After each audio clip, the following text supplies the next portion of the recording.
এইভাবে বন্ধুরা বানিয়ে দেবেন হোঁপা। আর একটি দুটো ডিম দিয়ে বেসন দিয়ে, যে না হোঁপা খাবে সেও খাবে। আর আপনাদের কাছে অনুরোধ রইল পুরো ভিডিওটা দেখার জন্য, অবশ্যই দেখবেন আর বাড়ির সকলকে এইভাবেই বানিয়ে দিবেন। দেখুন কত সুন্দর ফুলেছে, এইভাবে ঠিক ফুলে যাবে, বুঝতেই পারবেন না যে হোঁপা খাচ্ছি। আমি নিয়ে নিয়েছি 3টি হোঁপা, 3টি ডিম। কেউ হোঁপা বলে, কেউ চিচিঙ্গাও বলে। তা আমি এইগুলো ভালো করে ওপরের এই খোলাটাকে ছিলে ফেলে দেবো। দেওয়ার পর আমি একটা এমন রেসিপি বানাবো, দেখবেন বাচ্চা ছেলেরাও খাবে, এত খুশি হয়ে খাবে, আর বড়রাও খাবে। আশা করছি এই জিনিসটা বানালে সকলের পছন্দ হবে। তাই আমি বানিয়ে নেব এই হোঁপার একটি অসাধারণ খাবার। তা হোঁপাগুলোকে আমি প্রথমে কেটে নেব। আমি প্রথমে এইভাবে বেশ পরিষ্কার করে নিয়েছি। এই যে এটা পুরো ফেলে দিচ্ছি, আর এইভাবে কেটে নেব। এইটা কেটেছি হোঁপাটা, এর ভেতরে এই দানাটা ফেলে দেবো। ব্যাস এইভাবে ঠিক সাইজগুলো, প্রত্যেকটা সাইজ একইভাবে আমি কেটে নেব।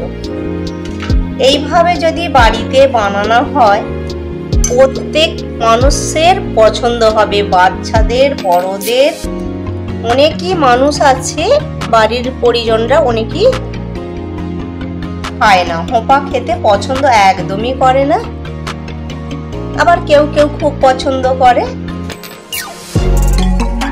যারা পছন্দ করে না তারাও খাবে। এক ডিশ ধরে দিলে এক ডিশ বসে বসে সব খেয়ে নেবে। একবার শুধু বানিয়ে দেখবেন কত সুন্দর লাগবে খেতে।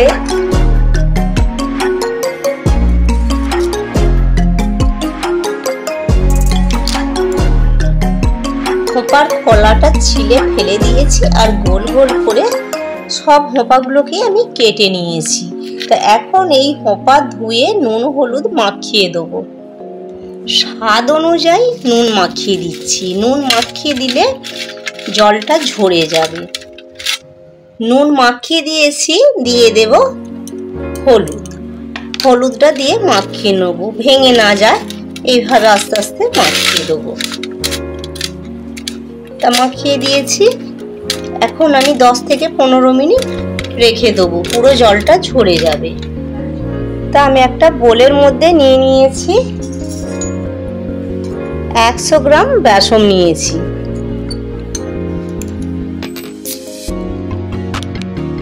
এই বোলের মধ্যে নিয়েছি আমি বেসনের সঙ্গে দিয়েছি ধনিয়া পাতা, জিরা গুঁড়ো, লঙ্কা গুঁড়ো আর নুন দিয়ে ভালো করে আমি ব্যাটারটাকে তৈরি করে নেব। আর দিয়ে দেব ডিম।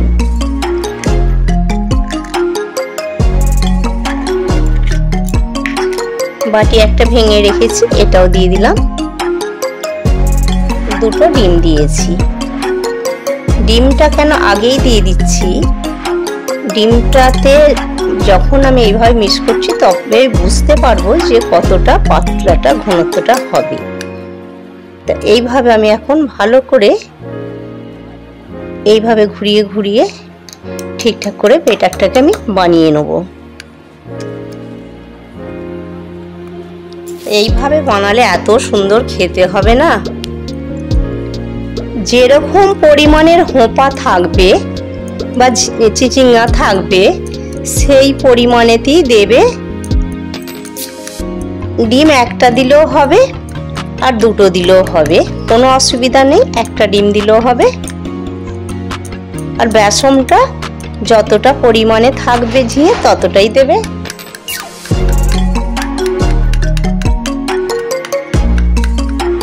এইভাবে বানিয়ে দেখবেন, যে কোনো দিনও খায় না সেও কিন্তু অবশ্যই খাবে।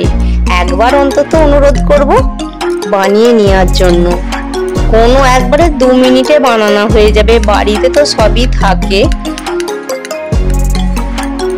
এইভাবে জিনিস বানিয়ে কারো যদি ভাতের সঙ্গে দেওয়া যায় সেও কিন্তু বলবে যে একটা নতুন জিনিস খেয়ে আসলাম।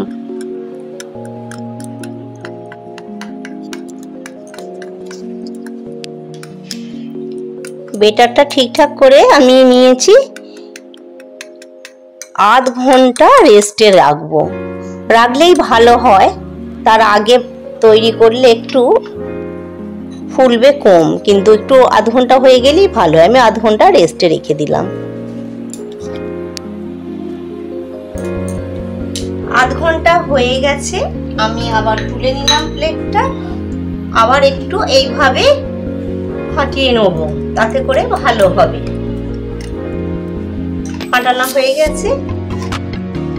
আর আমি নিয়ে নিয়েছি হোঁপা, হোঁপারটা জল ঝরে গেছে। এবার আমি কড়া বসিয়ে দিয়েছি, কড়ায় তেলও গরম হয়ে গেছে। আমি এবারে এক এক করে দিয়ে দেবো। এই যে এইভাবে ঘনত্বটা এইরকমটাই করেছি।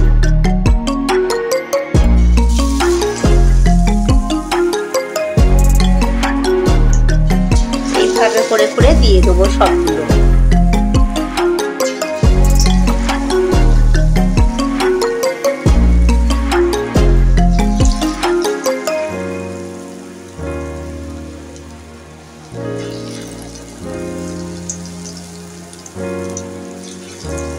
গ্যাসের জালটা একদম লোয়ে দিয়ে রাখতে হবে, একদম জোরে থাকলে হবে না।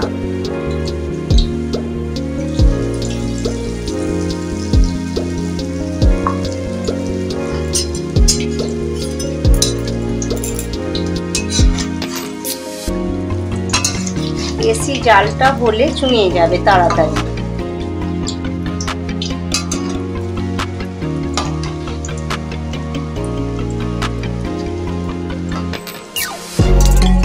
দেখুন কতগুলো এখানে আমি হোঁপা ভেজে নিয়েছি। এখনো কড়াতেও হচ্ছে, এখন আর একবার দিতে হবে, দিলে পরই হয়ে যাবে। আর ভিডিওটা দেখে যদি ভালো লাগে অবশ্যই একটি লাইক বা সাবস্ক্রাইব আর কমেন্ট করবেন, কেমন হয়েছে লিখে জানাবেন। গ্যাসের ফ্লেমটা একদম লোয়ে রাখবেন। যদি বুঝতে পারেন যে একটু ফেনাটা বেশি হচ্ছে, যেহেতু দিয়ে আছে, ডিম দিয়ে আছে, তখন আবার একটু জোর একটু বা কমিয়ে দিতে হবে। এগুলো ভাজা হয়ে গেছে, আমি এগুলোকে তুলে নেব।